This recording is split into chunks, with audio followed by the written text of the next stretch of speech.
अन्न हे पूर्ण ब्रह्म असे म्हणत आजच्या व्लॉगला सुरुवात करते. आणि आजच्या ताटातले जे पण जेवण पूर्णपणे प्युअर व्हेज आहे. त्यामध्ये मी बनवलेले आहे ते थोडे थोडे करून मी रेसिपी शेअर केलेली आहे. सर्वात आधी मोदकाची मी उकड काढून घेतलेली आहे पीठ, आणि थोडंसं पाणी गरम करत ठेवलेलं आहे, मीठ टाकलेले आहे, तूप टाकलेले आहे. त्याच्यानंतर मी मोदकाचं पीठ नाही वापरलं आहे, आज भाकरीचं पीठ असतं ना तांदळाचं तेच वापरलेलं आहे.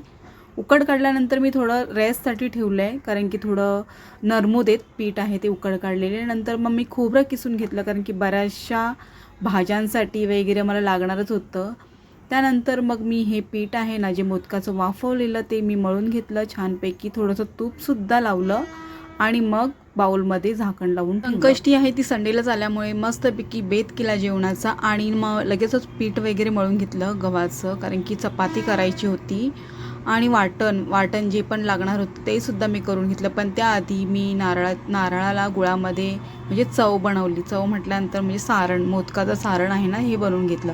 थोडीशी खसखस, वेलची पावडर, गूळ हे सर्व टाकून मी इथे मोदकाचं सारण बनवलं. त्याच्यानंतर मग मी पावट्याची आणि ओल्या सफेद वाटाण्याची भाजी बनवणार आहे. त्याच्यासाठी वाटण लागणार म्हणून सुकं खोबरंसुद्धा किसून घेतलं, भाजून घेतलं. आणि ते म्हणजे वाटण्यासाठी संपूर्ण रेडीसुद्धा झालं मिश्रण कांद्याचं, खोबऱ्याचं.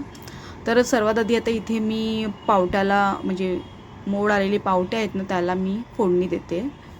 तर हे ना पावटे आहेत ते कडवे वाल आहेत, म्हणजे त्याच्यामध्ये शेंगा टाकलेल्या आहेत. मला बटाटा वगैरे भाज्या मी टाकलेल्या नाही आवडत.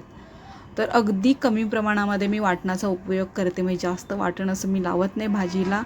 पावट्याच्या भाजीमध्ये आवर्जून गूळ टाकते मी, चव खूप छान लागते.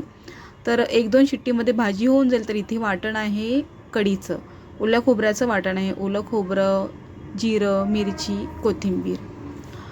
आणि फोडणीसाठी फक्त मेथी, जिरं, मोहरी, ठेचलेली लसूण घेतली, थोडी कढीपत्ता, आणि ह्या चेरी मिरची आहे ती घेतलेली, छान दिसते.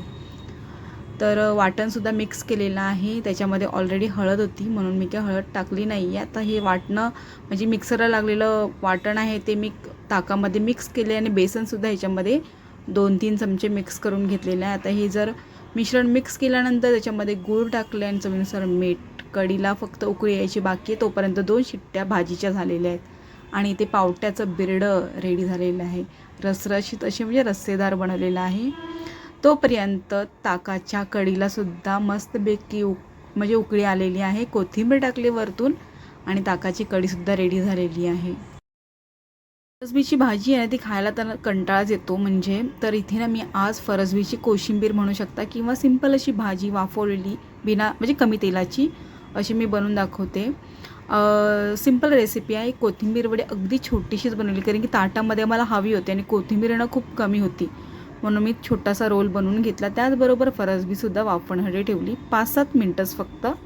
इकडे सर्व वाफवलं जाते ना तोपर्यंत मी इथे मोदक वळून घेते सारण टाकून, आणि पटापट मोदक वळून घेतले. हार्डली 7-8च मोदक झाले, पण साईजने मोठे बनवले, कारण की भरभरून मी सारण भरत होती. आणि ठीक आहे, जास्त बनवण्यापेक्षा कमी क्वांटिटीमध्येच मी बनवते. तर आमच्याकडे गणपतीला फक्त जास्त क्वांटिटीमध्ये बनवलं जातात गावी. तर इथे बघा फरसबी अगदी मस्तपैकी वाफवली गेली आहे. आणि ही रेसिपी एकदम सिंपल सोपी आहे, नक्की ट्राय करा तुम्हीसुद्धा. आणि ती कोथिंबीर वडीसुद्धा वाफली गेले छानपैकी.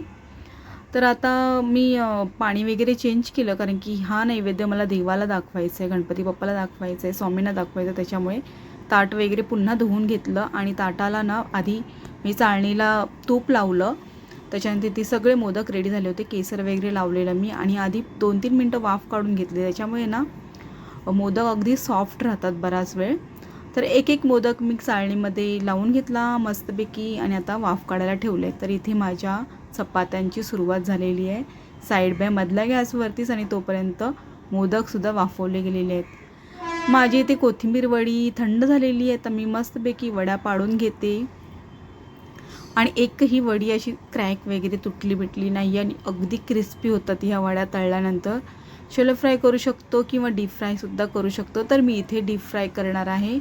तर इथे फरसबी वाफवली आहे, त्याच्यामध्ये थोडीशी ना मिरची टाकलेली आहे मी, चवीनुसार मीठ टाकले, ओलं खोबरं टाकले, आणि थोडंसं ना मी शेंगदाण्याचा कूटसुद्धा टाकलेला, ऑप्शनल आहे. लिंबू पिळलेला आहे थोडासा, आणि आता इथे पॅनमध्ये ना थोडं तडका देताना घाई झाली. मोहरी आणि फक्त धना पावडर टाकलेली आहे, त्याचा तडका दिलेला आहे.